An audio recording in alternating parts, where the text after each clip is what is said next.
10th साल बदलती रहती है, परंतु हम 100 के करीब नंबर लेकर चलते हैं, 100 से अधिक नंबर ले आता है तो आपको 3 से 4 महीने के बाद सिविल सर्विसेज मेंस एग्जामिनेशन देने का मौका मिलेगा। और सिविल सर्विस मेंस जिसको मिलता है वो इंटरव्यू भी, उसको इंटरव्यू देने का मौका मिलता है in case you cover clear the civil services. Written examination में 9 पेपर होते हैं जो कि सब्जेक्टिव पेपर हैं, जैसे हमारे 10th क्लास में थे, जैसे 12वीं क्लास में थे। एसे टाइप क्वेश्चन, मतलब कि आप बैठेंगे 3 घंटे, आपसे सवाल पूछे जाएंगे और आपको उनके आंसर लिखने होंगे। Will talk about it, not a problem. And then जब ये मेंस में से जो 12 से 15 हजार लोग सेलेक्ट होंगे, इनसे इंटरव्यू लेता है यूपीएससी। यूपीएससी के जो चेयरमैन है और मेंबर्स हैं वो बैठ के सामने सामने बैठ के आपका इंटरव्यू लेंगे। वो इंटरव्यू होता है 275 नंबर का, 275 मार्क्स का।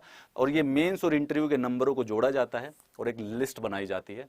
जो सबसे हाईएस्ट है वो rank 1, and depending on merit के बेसिस पर आप आईएएस बनते हैं, IPS, IRS and all the grade A services जो की हैं। चलिए, प्रिलिमिनरी एग्जामिनेशन की स्कीम आपको समझ में आ गई है। दोनों के 2 कंपल्सरी पेपर हैं, कोई भी छोड़ नहीं सकते हो। ऑब्जेक्टिव टाइप होंगे। जनरल स्टडीज पेपर 2 यानी कि सीसेट में 33% नंबर लाने हैं। हिंदी और इंग्लिश में दोनों के दोनों होते हैं। सिलेबस मेंस एग्जामिनेशन के अंदर एक इंग्लिश का पेपर है, एक एस्से का पेपर है, जनरल स्टडीज के 4 पेपर हैं।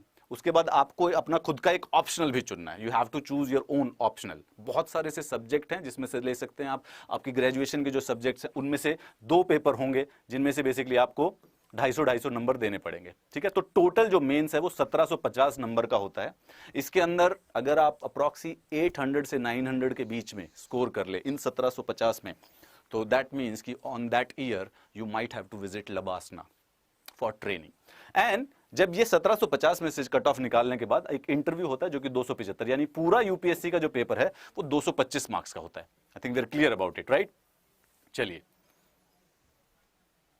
और optional subject, now these are all the optional that you can choose. More importantly आपका जो मेंस पेपर है, क्योंकि वो एक ऐसे टाइप का है, आप इस किसी भी भाषा में लिख सकते हो। Assamese, Bengali, Gujarati, Hindi, English, Marathi, Nepali, Sanskrit, Sindhi, man study IQ के ऊपर एक्चुअली में सारे के सारे ऑलमोस्ट जो मेजर ऑप्शनल हैं, हम ये सारे के सारे आप लोगों के लिए पढ़ाते हैं, क्योंकि depending on the read about this exam.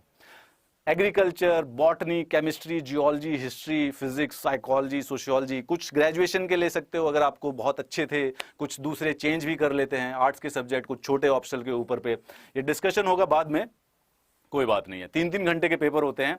And that, my friends and dear, is basically the notification of the UPSC for the year 2022. Means का पेपर क्लियर करने के before I start taking your doubts, let's discuss one more thing related to the syllabus of the preliminary exam. देखो, अब आपके सामने ये 2 paper हैं, ठीक है? पेपर 1 of the 200 marks, 2 घंटे का ये पेपर होगा। इसमें 100 क्वेश्चन होंगे और वो 100 क्वेश्चन, एक क्वेश्चन 2 नंबर का होगा और वो 100 क्वेश्चन इस सिलेबस के बेसिस पर आएंगे। Current events of national and international importance, बहुत ही वाइड टॉपिक है। History of India and the Indian national movement, यानी एंशिएंट इंडिया, मेडिवल इंडिया की हिस्ट्री है। मॉडर्न इंडिया, जिसमें प्राइमरली इंडियन नेशनल मूवमेंट है फोकस पे। India and world geography, physical, social, economic, geography of India and world, दोनों की दोनों, मतलब विश्व की भी चीजें पूछी जाएंगी, भारत की भी चीजें स्पेसिफिकली पूछी जाएंगी। इंडियन पॉलिटी एंड गवर्नेंस, जिसमें कॉन्स्टिट्यूशन, हमें पूरा संविधान पढ़ना है। Political system, Panchayati Raj, public policy, rights issues etcetera. Economic, the subject पूरा का पूरा इकोनॉमिक सब्जेक्ट, जिसमें economic survey, budget, economic and the social development, sustainable development, demographics, social sector initiative, सारी की सारी चीजें। और general issue on environmental ecology, biodiversity and climate change and science, science से रिलेटेड स्पेसिफिकली कुछ क्वेश्चन। अब इसके अंदर कुछ ऐसे टॉपिक्स हैं जिस पर क्वेश्चन तो आते हैं बट वो डायरेक्टली मेंशन नहीं है, जैसे कि science and technology, right? But you don't see it directly in the syllabus. वो current events of national and internal और जनरल साइंस के एम्बिट में आ जाते हैं, राइट? इंटरनेशनल रिलेशंस, आईआर से एसोसिएटेड कुछ क्वेश्चंस होते हैं, तो ये इंटरनेशनल इंपॉर्टेंस इसके अंदर ही वो कवर कर दिए जाते हैं। ये पूरा का पूरा हमारा सिलेबस है। आपको 100 क्वेश्चंस में से सिर्फ 50 क्वेश्चन सही करने हैं। एंड इसके साथ 3 घंटे की गैप के बाद आपको सीसेट का पेपर देना पड़ता है, जिसको कहते हैं जीएस पेपर 2। ये भी 200 नंबर का है, परंतु इसमें 80 क्वेश्चन होते हैं। तो यहां पे 100 क्वेश्चन, एक क्वेश्चन 2 नंबर का, और यहां पे 80 क्वेश्चन, तो एक क्वेश्चन होता है 2.5 नंबर का। यहां पे मैक्सिमम सही करने हैं क्योंकि कट ऑफ डिसाइड होगी, जितने ज्यादा नंबर उतना ज्यादा चांस मिलेगा।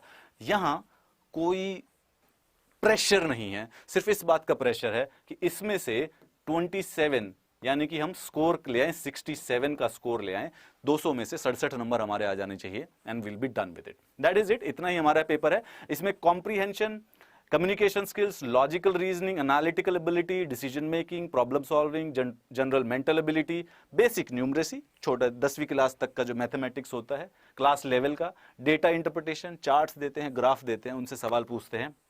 मोर और लेस थोड़ी सी मेहनत के बाद ही ये बेसिकली हो जाता है, इन केस अगर ये नॉर्मल लेवल के क्वेश्चन पेपर आता हो तो। That is it my friend. और इसको क्वालिफाइंग पेपर बनाया गया। क्वालिफाइंग का मतलब ये ज्यादा नंबर नहीं चाहिए, बस 33% करके निकल लो, कोई प्रॉब्लम की बात नहीं है। It is mandatory to appear in both the papers. अगर आप एक पेपर को छोड़ देते हैं तो यू विल बी डिस्क्वालिफाइड।